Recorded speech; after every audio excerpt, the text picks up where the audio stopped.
नेपाल एउटा कृषि प्रधान देश हो। आय आर्जन र रोजगारीको लागि कृषि एकदमै महत्त्वपूर्ण क्षेत्र हो र राष्ट्रिय कुल गृहस्थ उत्पादनको करिब 27% यस क्षेत्रबाटै उठ्ने गरेको छ। कुल जनसङ्ख्याको करिब 65% जनसङ्ख्याको जीवनयापन कृषि तथा यससँग सम्बन्धित क्रियाकलापबाटै हुने गरेको छ। उच्च गुणस्तरको एवं उन्नत कृषि सामग्रीहरू, मल, बिउ, कृषि रसायन र उपकरणको आयात र सर्वसुलभ मूल्यमा देशभरि बिक्री वितरणको लागि सार्वजनिक क्षेत्रको संस्थाको रूपमा विक्रम सम्वत 2022 कृषि सामग्री संस्थानको स्थापना भएको थियो। सुरुमा कृषि सप्लाई संस्थानको रूपमा परिचित यस संस्थालाई पछि खाद्य व्यवस्था समितिमा गाभेर कृषि खरिद बिक्री संस्थानको नाम दिइयो। 2 वर्षसम्म यो संस्थाले कृषि सामग्री र खाद्यान्न दुवै वस्तुको कारोबार गर्यो। पछि विक्रम सम्वत 2031 सरकारले यस संस्थालाई विभाजन गरेर कृषि सामग्रीहरूको व्यवस्थापन गर्न कृषि सामग्री संस्थान र खाद्यान्नको कारोबार गर्न नेपाल खाद्य संस्थान गरी 2वटा बेग्ला बेग्लै संस्थान खडा गरिए। विक्रम सम्वत 2059 वैशाख 25 सरकारले कृषि सामग्री संस्थानलाई कम्पनी एन विक्रम सम्वत 53 अन्तर्गत सरकारको पूर्ण स्वामित्व रहने गरी कृषि सामग्री कम्पनी र राष्ट्रिय बिउबिजन कम्पनीमा रूपान्तरण गर्यो। कृषि सामग्री कम्पनीलाई रासायनिक मल खरिद गरी राष्ट्रभर बिक्री वितरण गर्ने जिम्मा दिइयो। नेपालमा रासायनिक मलको आफ्नै उत्पादन नभएकोले कृषि तथा पशुपक्षी विकास मन्त्रालयबाट प्राप्त अनुदान बजेटका आधारमा अन्तर्राष्ट्रिय बजारबाट रासायनिक मल खरिद गरी बिक्री वितरण गरिरहेको छ। नेपाल सरकारको मिति 2075 साउन 17 को निर्णय बमोजिम राष्ट्रिय बिउबिजन कम्पनी लिमिटेडलाई यस कम्पनीमा मर्ज गरी बिउबिजनको कारोबार समेत गर्ने गरेको छ। पछिल्लो अवस्थामा कृषि सामग्री कम्पनी र बिउबिजन कम्पनी दुईटा समायोजन भएर अब एउटै अफिस बनेको छ। बिउ र मलको कारोबार कृषि सामग्री कम्पनी लिमिटेडबाट सञ्चालन गर्ने नेपाल सरकारको चाहिँ प्राथमिकता अनुरूप हामी काम गरिरहेका छौँ र हाम्रो अहिले यतिखेर केन्द्रीय कार्यालय सहित अथवा प्रधान कार्यालय सहित 42वटा अफिस छन् र 42वटा अफिसमा चाहिँ अब यो तलका अफिसहरू बिक्री गर्नुहुन्छ र केन्द्रीय कार्यालयले नीतिगत काम गर्ने गरेको छ र 3वटा इन्ट्री पोइन्ट विराटनगर, वीरगञ्ज र भैरवाले चाहिँ मल आयातको त्यहाँ चाहिँ इन्ट्री गरेर अनि मात्रै शाखा कार्यालयहरूमा दिने गरेको छ। र यो सन्दर्भमा मैले मुख्यतः भन्नुपर्दा अहिले चाहिँ जनशक्ति दिन प्रतिदिन घट्दो अवस्थामा छ र सेवा प्रवाह बढाउन पर्ने चाहिँ परिस्थिति सिर्जना हुँदै गइरहेको सन्दर्भ छ र पछिल्लो विकसित परिस्थितिमा हामीले लोकसेवा आयोग मार्फत पूर्ति गर्ने जनशक्ति पूर्ति गर्ने कार्य प्रारम्भ गऱ्यौँ, सूचना निकाल्यौँ, तर महामारीको बिचमा यो स्थगित भएको छ अहिलेलाई। र जति कर्मचारी छन् त्यतिबाट हामीले मल र बिउको कारोबार मुख्यतः चाहिँ किसानहरूका पुर्याउनु पर्ने हाम्रो जिम्मेवारी छ र त्यही अनुसार हामी काम गरिरहेका छौँ। मलखाद नीति कृषि उत्पादनलाई बढावा दिन र रासायनिक मलको नियमित आपूर्ति सुनिश्चित गर्न नेपाल सरकारले रासायनिक एवं प्राङ्गारिक मलमा अनुदान दिने गरी पुनः विक्रम सम्वत 2065 चैत 12 नीतिगत निर्णय गर्यो र त्यति बेला अनुदानित मलको आयात एवं बिक्री वितरणको जिम्मा कृषि सामग्री कम्पनी लिमिटेडलाई दिइयो।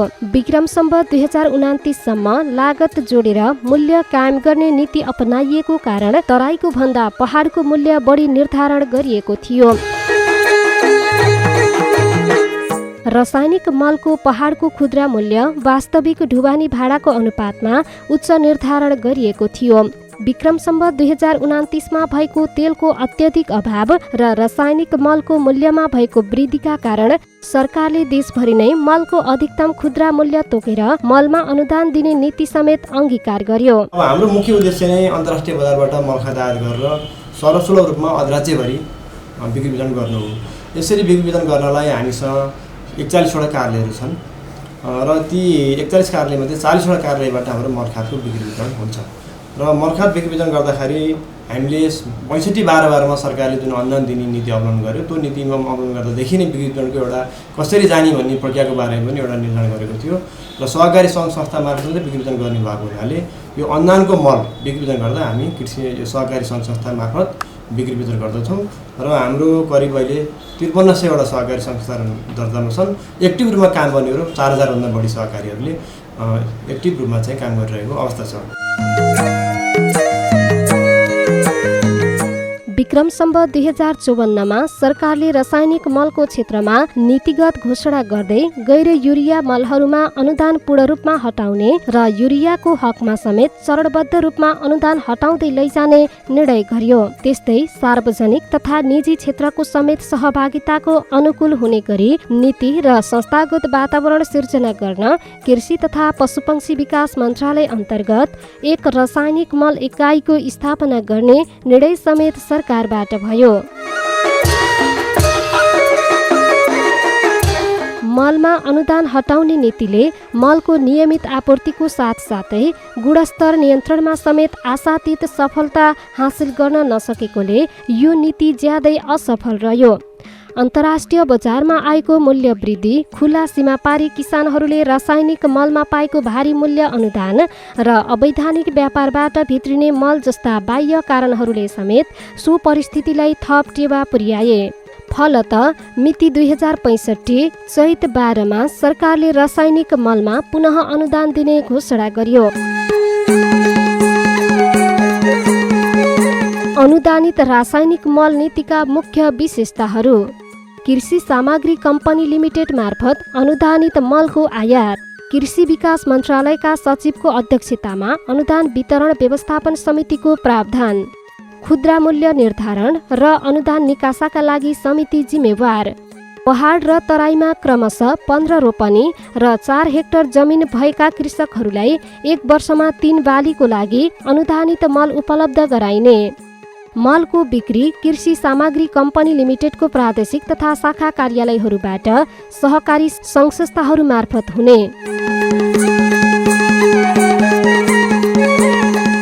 मलको मूल्य निर्धारण, नयाँ मल नीति अन्तर्गत 5 आयात बिन्दुहरूको एकल खुद्रा बिक्री मूल्य कृषि तथा पशुपक्षी विकास मन्त्रालयका सचिवको अध्यक्षतामा रहने अनुदान वितरण व्यवस्थापन समितिले गर्ने गर्दछ। तर वर्तमान अवस्थामा मलको आयात 3वटा आयात बिन्दुबाट मात्र भइरहेकोले यी 3वटै बिन्दु विराटनगर, वीरगञ्ज र भैरहवाको खुद्रा बिक्री मूल्य निर्धारण गर्दा आयात मूल्य, ढुवानी खर्च, परिचालन खर्च र भारतमा तत्काल रहेको खुद्रा मूल्यलाई समेत मध्यनजर राखी गर्ने गरिन्छ। आयात बिन्दुका 3 जिल्ला बाहेक अन्यत्र जिल्लाहरूको खुद्रा मूल्य निर्धारण गर्दा आयात बिन्दुबाट लाग्ने ढुवानी भाडा जोडी कायम गर्ने गरिएको छ। कृषि तथा पशुपक्षी विकास मन्त्रालयले कृषि सामग्री कम्पनीलाई अनुदान बापतको रकम 3 किस्तामा भुक्तानी गर्ने गर्दछ र आर्थिक वर्षको अन्त्यमा उच्च स्तरीय समितिले अनुदान हिसाबको फरछ्यौट गर्ने गर्दछ। मलखाद वितरण: देशैभरि रासायनिक मलको बिक्री वितरणमा कृषि सामग्री कम्पनीका प्रदेश तथा जिल्ला स्थित कार्यालयहरूले विक्रेता सहकारीहरू मार्फत गर्ने गरिरहेको छ। कम्पनीको सञ्चालक समितिले अनुमोदन गरेको विक्रेता नियमावली अन्तर्गत कृषि सामग्री कम्पनीले विक्रेताहरूलाई नियुक्ति गर्ने गर्दछ। वर्तमानमा 5300 सहकारी सङ्घ संस्थाहरूले मल विक्रेताका रूपमा काम गर्दै आएका छन्। जिल्ला स्तरमा मल आपूर्ति तथा वितरण व्यवस्था मिलाउन सम्बन्धित जिल्लाको प्रमुख जिल्ला अधिकारीको अध्यक्षतामा मल आपूर्ति तथा वितरण व्यवस्थापन समिति गठन गरिएको छ। जिल्लामा रहेको उक्त समितिले स्वतन्त्र तथा निष्पक्ष रूपमा नियमित मल आपूर्ति तथा वितरण कार्यको अनुगमन गर्दै आएको छ। मलखाद खरिद: कृषि सामग्री कम्पनीले विक्रम सम्वत 2065 देखि अनुदानको मलको खरिद कार्यको जिम्मेवारी पाउँदै आएको छ।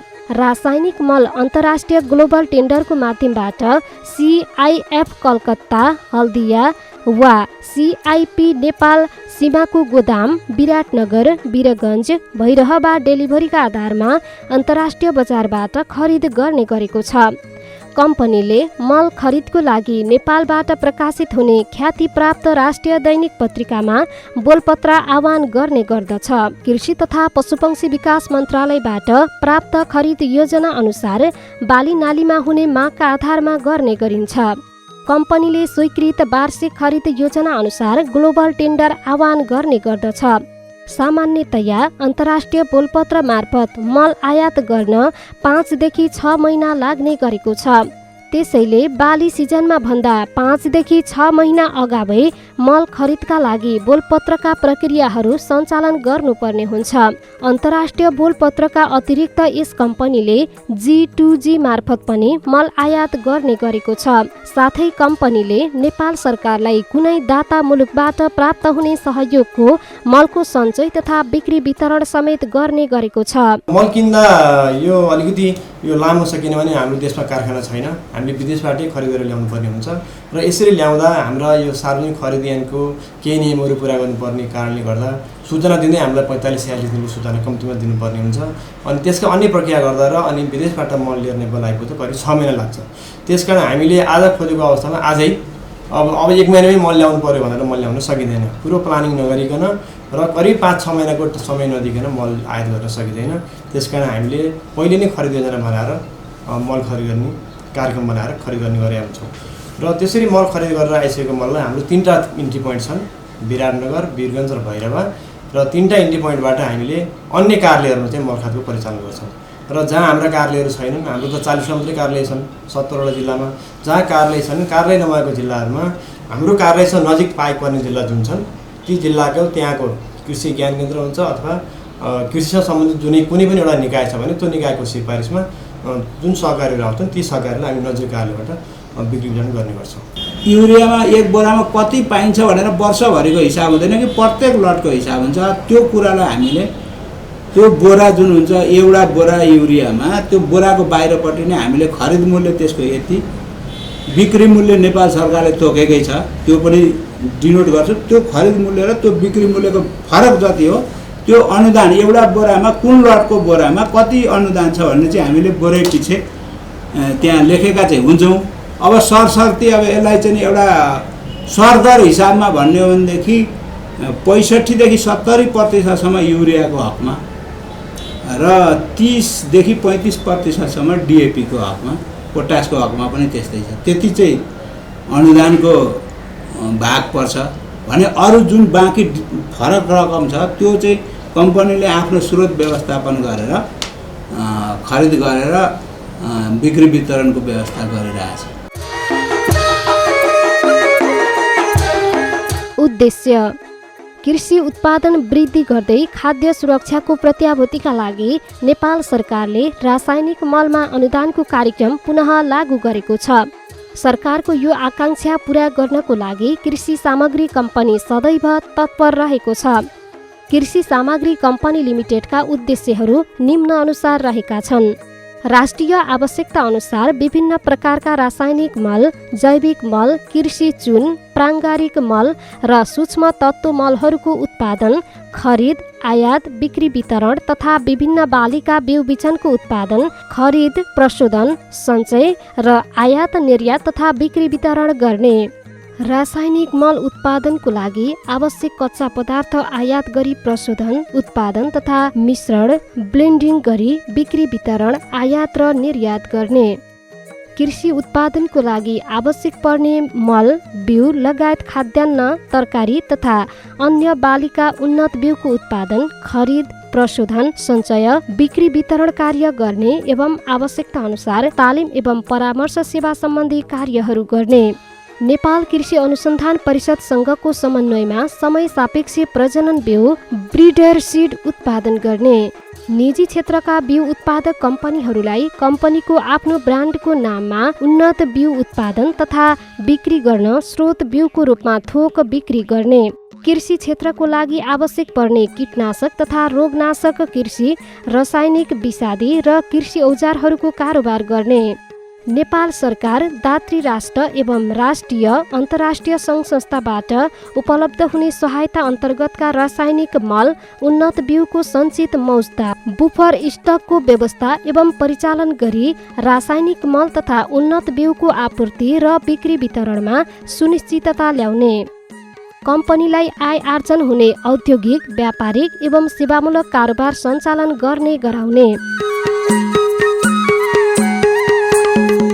अन्य गतिविधिहरू, संस्थालाई दिगो राख्न तथा बहुउद्देश्यहरू पूर्ति गर्न कम्पनीले निम्न गतिविधिहरू समेत गर्ने गरेको छ। कम्पनीले आफ्नो व्यापार विविधीकरण गरी अत्यावश्यक वस्तुको अटुट रूपमा देशभर आपूर्ति गर्ने योजना बनाएको छ। आर्थिक वर्ष 2072-73 देखि कृषि चुनको खरिद तथा बिक्री वितरण हुँदै आएको छ। देशको महत्त्वपूर्ण व्यापारिक स्थानहरूमा कम्पनीका जग्गा तथा भौतिक संरचनाहरू रहेका छन्। तसर्थ कम्पनीको हाल प्रयोगमा नरहेका भौतिक संरचनाहरू आवश्यकता अनुसार भाडामा दिई वा बिक्री गरी आय आर्जन गर्न तथा अन्य कार्यक्रम सञ्चालन गर्ने दीर्घकालीन नीति अपनाइएको छ। माटोको गुणस्तर कायम राख्न आर्थिक वर्ष 2077-78 देखि केही सूक्ष्म तत्त्वहरूको बिक्री वितरण र बाली उत्पादन लागत घटाउन केही कृषि औजार उपकरणहरूको कारोबार गर्ने योजना रहेको छ।